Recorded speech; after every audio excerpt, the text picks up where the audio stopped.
Um, Today we want to talk about Blender for school-age kids. I'm curious, who's currently teaching Blender to young students, aged 10 to 16? Nobody, okay. 16 to 20? Pre-university? You used to? Okay. Cool. Well, we're going to talk today about how to teach Blender to school-age kids, because the three of us have been doing that for a while. Who are we?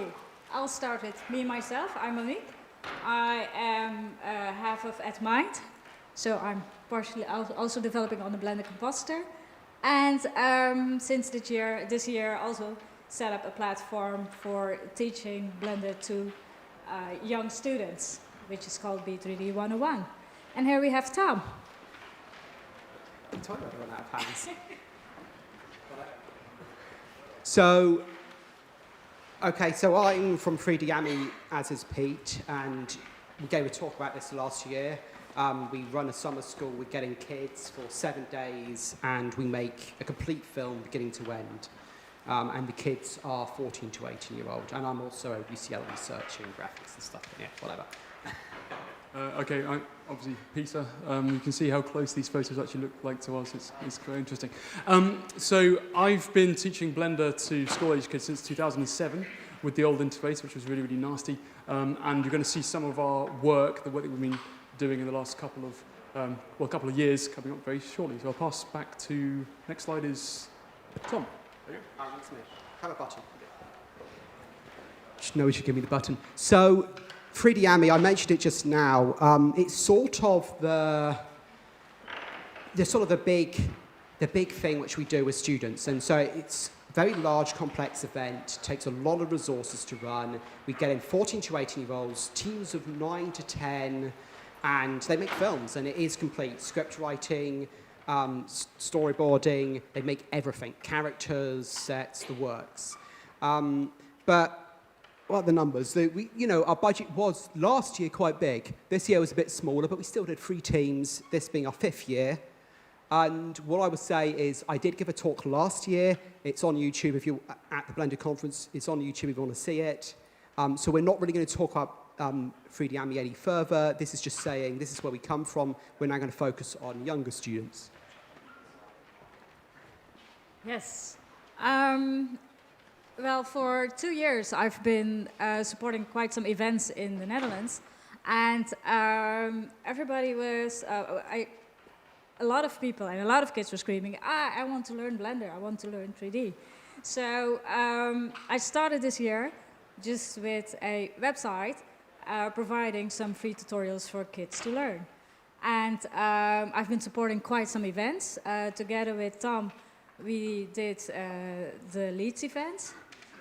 And this year the Dutch Coder class kicked off, which is a school that's going to teach Blender for 6 years. So it's they're looking for a multi-level program. And these are things that I've been doing apart from the Blender work and my own work. So having a site online with free tutorials, multilingual, and supporting events and school projects. So yeah. On Facebook, you can see some more what kids have been making with creating with Blender. So this, sorry, that was there. This actually leads to why on earth are we trying to teach 3D animation to school students? And many of you might have been learning this when you were in school, and many of you would have only found any sort of formal education by the time you got to university. So the main driving forces behind why we're doing this, why we're teaching school-age kids, are listed here. I'm going to start from the bottom. So I started teaching this in 2007 because kids wanted to make the films that they were watching. And there's a huge social mobility issue here as well. In Britain, you pay a lot of money to go to university. So I was teaching in a sixth form college, and letting children of, say, 14, 15, 16, 17 experience what it's like to create 3D animations allowed them to better choose the university course that they were going to go and study. So many students, you ask them, do you want to go and make games or do you want to make 3D movies? They say, yes, of course they do, because that's really exciting. It sounds really exciting. But when you actually give them the experience of doing that, many of them go, actually, this isn't for me. So you save them £9,000, about €9,000 a year, by giving them this experience really, really early on. And what else? I'm sorry, down there.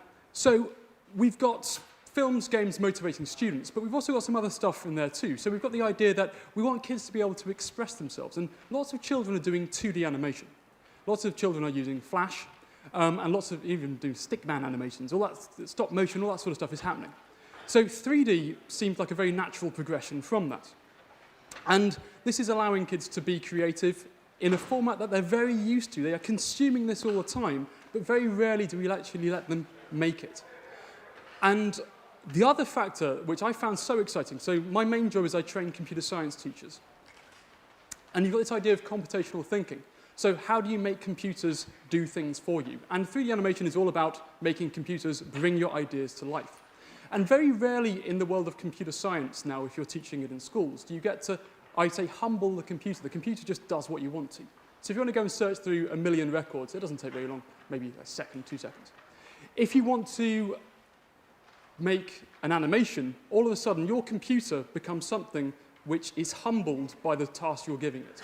It takes a long time to do what you're trying to do with it. And you've got to think very computationally. You've got to think about ways of making the computer do things in clever ways of solving problems. It's not just about, here's a computer, here's a task, done. They've got to start thinking computationally, breaking down tasks, abstracting tasks, little algorithms to go and solve things, to actually create the thing that they want to create. And that's, for me as a computer science educator, is very exciting. So, hopefully I've just made the case for why we're teaching 3D animation. And then naturally you move to why are we teaching Blender? Now, I'm preaching to the choir, we would say, because you guys are all, well, probably all of you Blender users, or most of you Blender users. So you use Blender for whatever reason you want to use it, but there really is an important aspect of picking Blender above the other programs. And if I look at these things here, so here are some of your main programs that you could use to teach 3D animation in schools. And actually, the companies making these programs are very keen for them to be used in schools. And they provide student licenses. And that's really good. So the fact that Blender's free, that's not such a big deal for schools. Okay? And it's not such a big deal for us teaching Blender. But there are other factors which make Blender so important in terms of teaching 3D animation. And if you look at multi-platform, well, the other products, they work multi-platform as well, so that's not such a big deal either. But the fact is, you can run Blender from a USB stick. And we have run Blender from a USB stick across dozens of computers before. If you're a kid who at home doesn't have much access to a computer, it's not installed at school, you can get Blender on USB, you can go down your library or around your grounds, and you can run it there. So there's a huge social mobility issue here about how accessible Blender is. Look at the install sizes. I mean, you're probably aware of that as well. So you don't need to have even a modern computer to do this. I've been running it on some of the really terrible, badly installed computers in schools. If you do any work with schools, you might find that the networks are really hard to install things on. You can run it from a shared drive. You can run it from a USB stick. So we have a huge social mobility issue here as well. Now, you might find the commercial projects thing a bit weird. So why would a child at the age of 15 be making commercial projects? Well, it happens, and we've had students making thousands of dollars through selling stuff online. If they were using the other products, well, the licenses, they're free for kids to use, but they can play around with them, they can't sell things. So we are enabling students who are very young to actually use a commercial tool to make money out of it. So they are starting to fund themselves.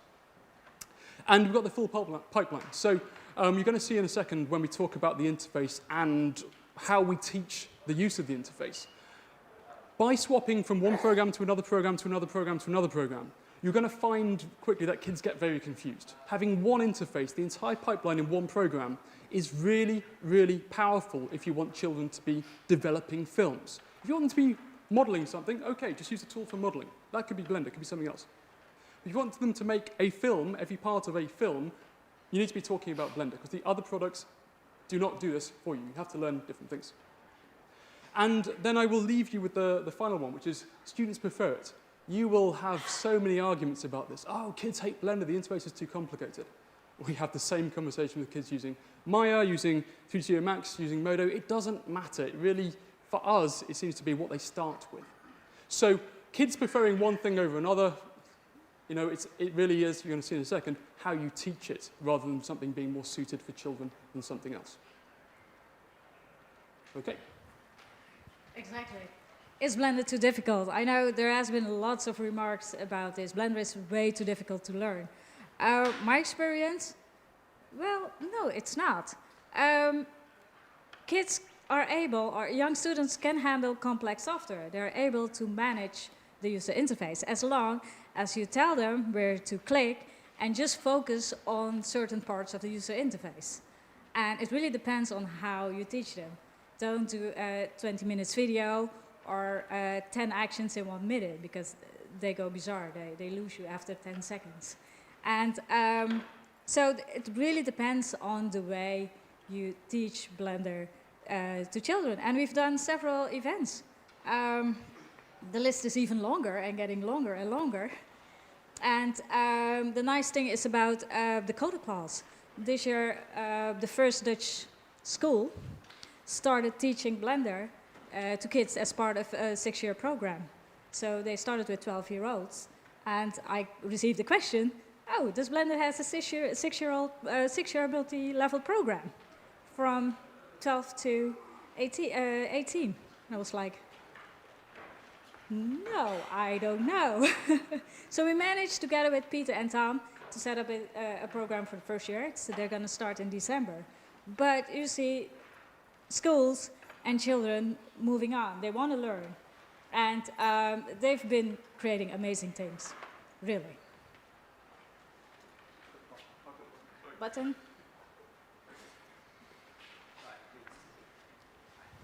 So if we want to teach students to do this stuff, there's a question of what do we need to create? What do we need to be out there in the real world so they can get and do all of this? Now, obviously, there are the online tutorials, and we're going to sort of, well, I'm going to point out some flaws of many of the online tutorials as they currently exist in a second. But we need the online tutorials so they can learn for themselves, but we need to get them started. And so we need starter sessions. And these are really important if you want students using Blender, because if they just go over there, they don't know Blender exists. If they go to the website, they download it, they're probably going to get stuck. And you need that thing to get them started, get the right mindset going. So that's really important. And once you've got the starter sessions going, you need to give them something bigger, something to really push them, to really get the ball rolling. And that's all the events. That's where 3D Ambi kind of stuff comes in. And you can also do after-school clubs, and the idea of a blending day, which is when you have like a one-day event where students come along, they learn some of Blender, and they move on again. So, next slide. I have no idea why I'm doing this slide. It's enormous and really quite painful. So this is sort of an attempt, and it's as much for reference after the talk as it is for during the talk, to go through and talk about essentially what's important if you're making a tutorial, an online video for the younger students. Most of the tutorials out there, they're fine if you're at university, but you give them to a 10-year-old, not a chance. Give them even to a 16-year-old, not a chance. So the first 2 points aren't really that interesting. This is just common. If you're making a good, polished tutorial, and polish matters a lot more when you're dealing with younger students because they don't have quite as much motivation. They're much more likely to quit and move on to another video. And so you do need to just polish. And yeah, edit, multiple takes, use a good mic, polish, and have a plan. There's nothing more irritating for a 10-year-old than a tutorial that just goes off and mumbles about some unrelated concept for a while. But probably the most important point when it comes to beginners, and I say this point knowing full well that almost every beginner's video tutorial series makes this mistake. Don't structure it like a reference book. A reference book is structured one chapter on the user interface, one chapter on 3D modeling, one chapter, it's this very rigid structure around projects. Students want to be doing something. They want to go in and learn just enough about the interface to use it. They want to learn just enough about modeling to use it. They want to learn just enough about lighting. and they do that project, and then you spiral around again, and then you teach them a little more with a second project, and so on and so forth. If you try and spend, and the example given there, because there's about 5 of these on the internet, a 20-minute intro to the interface, they don't watch it. They give up and they walk away before they even get to doing anything. And it doesn't achieve the goal you're after.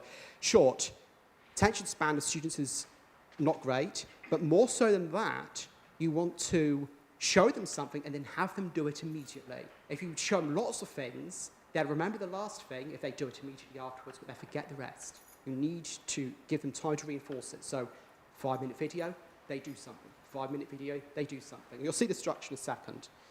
There's a need for, in schools, subtitles. Headphones can be problematic in a school, particularly you can't have in-ear headphones in a school. It's just not allowed because of hygiene. Students often have their own, but not always. So you do need to have subtitles. It's a silly little thing, but it actually matters. And it's also good for disability.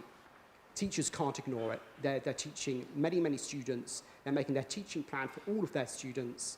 If they've got one disabled student in there, not an option.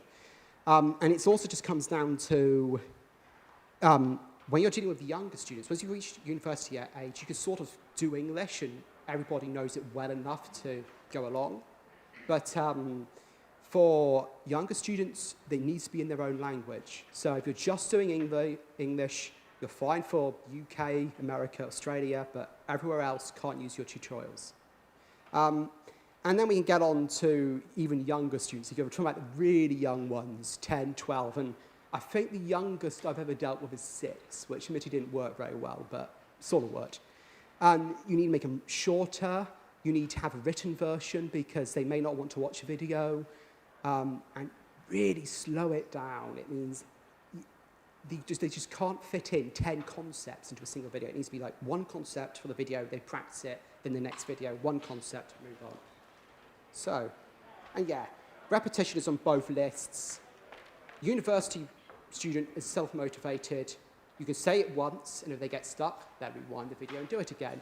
Many younger people don't think to do that. They get stuck and they try and keep going without it, or they just give up completely. So yeah, next slide, I believe this is. So it's not very pretty, I'm afraid, but here's an example from what we've been working on. Now, this is what is now becoming the famous party monkey. You're dressing a monkey to go to a party. Okay, so you can probably tell there's Suzanne, there's the cone on top of Suzanne's head. And we've got the skills that they're going to cover. So it's a 5-minute video, or about 5 minutes. And all they're learning is how to add, delete, and move items. That's it. If you watch some of the intro videos, as Tom was saying, they might be 20 minutes telling you all these different concepts. This is a 5-minute video on how to add, delete, and move items. And at the end of that, the students can go on and do pretty much, they can play around with adding, moving, and deleting objects. But they can make some pretty fancy stuff there. And I think if you wind back, you'll see a couple of them in some of Monique's slides. So going back to the interface. Now, this is a big deal. It's been a big deal at these conferences for a couple of years now. Everyone says the Blender interface is pretty terrible. You can't possibly learn how to use this. What we have done with these tutorials is we've really focused on a couple of the very basic tools that they need to get started. And I've made, over here, I've just blown that up. We've got the move, the rotate, and the resize. And move, rotate, resize allows a student to create all sorts of things in Blender without learning a huge deal, and actually without using any keyboard shortcuts as well. So we start off without keyboard shortcuts, and slowly they appear, slowly they move in. Because getting a student using a mouse and the keyboard and the heads and looking at a tutorial, there's a lot going on there. So we stick with the mouse as an interface, and we work our way up from that point. So what have I done? Well, this is the curriculum that I put together about 2 years ago. We got some funding from the Google Computer Science for High Schools to teach computational thinking through 3D animation. And this is freely available if you want to go and take it, translate it. We're going to talk about that a little bit later. And you can see some concepts there. I put them in red to make them quite obvious. But what we've done, each one of those bullet points is a video. It's a 3, 4, 5-minute video. So the student will learn about moving and adding objects to take a monkey to a party. Okay, that's the first video. They've got a task there. They can go and do that, and then they can see how they get on. Then we learn about resizing objects to make trees. That's my very poor attempt at making a cube tree. Then we've got about rotating objects. So you make a snowman. Well, if I want to get the nose on a snowman, I need to go and rotate something, okay? And then we're going to colour in our snowman. So we're not using texturing material language just yet. We're talking about colouring in. And in the video, they can start to learn what those words mean. We're not going to scare them off. And modelling. So they can make a house, they can make a rocket. You're going to see an example in a second of a rocket which gets turned into a tent. And then we go and animate our winter scene, and then we go render it out. Okay? So we've got, well, it's actually 8 videos there, but there's 8 videos to step the students through the process of learning the very basics of Blender. And that's 40 minutes of film, and we normally cover that in about 2 to 3 hours. And at the end of it, I'm going to show you right now, this is what the sort of stuff they're producing. So, this is where it all goes a bit wrong. I'm going to have to go over here and hit the space bar, hopefully. Oh, no, that's not what I wanted. Can you? There we go. So, 2 to 3 hours learning the basics, or not working at all. Oh, no. OK, that's fine. What can we do? So, I'm not a Mac person either. Can you help me out here? Apologies. Oh, well, I'll try one more time. So you can see you've got a snowman in there, you've got the trees, but they're different trees. They're not the trees that I taught them how to make. They're trees that they've gone on to go and experiment with themselves. They've made a road. We didn't teach that, but by learning to move, colour things in, to delete, to add, they've got that working. So let's try one more time. It's very short videos. Here we go. Colour reversing. Ooh. OK, so 2 to 3 hours work, but they've got the basics there. They're starting to create the creative stuff that they want to see working. Let's try the next one.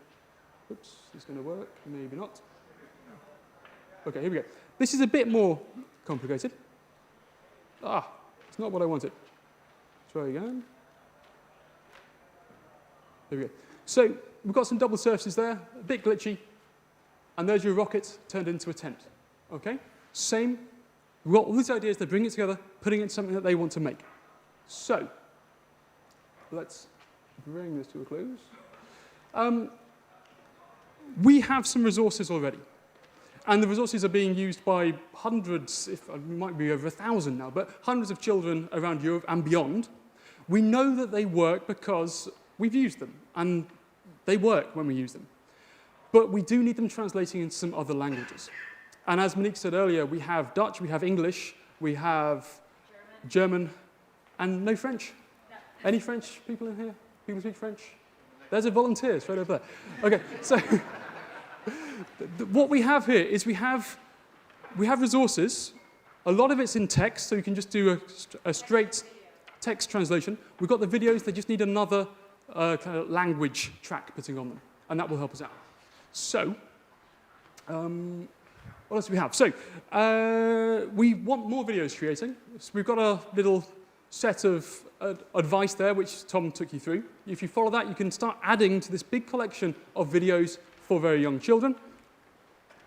And we would love to see more events running. Depending on your country, you might have different things happening, a bit like Monique mentioned earlier. So if you're interested in this, and you think you can run an event, get in contact and we can give you the resources, we can talk you through how it runs, and you can see some amazing things happening with children in your area.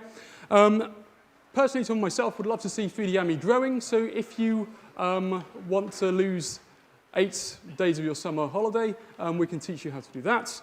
And we've also obviously got this Blender 101 user interface project, which is starting up, which Tom mentioned earlier. So there's lots of stuff you could get involved with. And what we're going to do is we're going to have a meeting upstairs today at 3:30 for anybody who's interested or who just wants to find out a bit more and maybe even volunteer some time. And we've got 3 minutes left. OK. All right. Well, thank you very much. And we'll be around for questions at 3:30.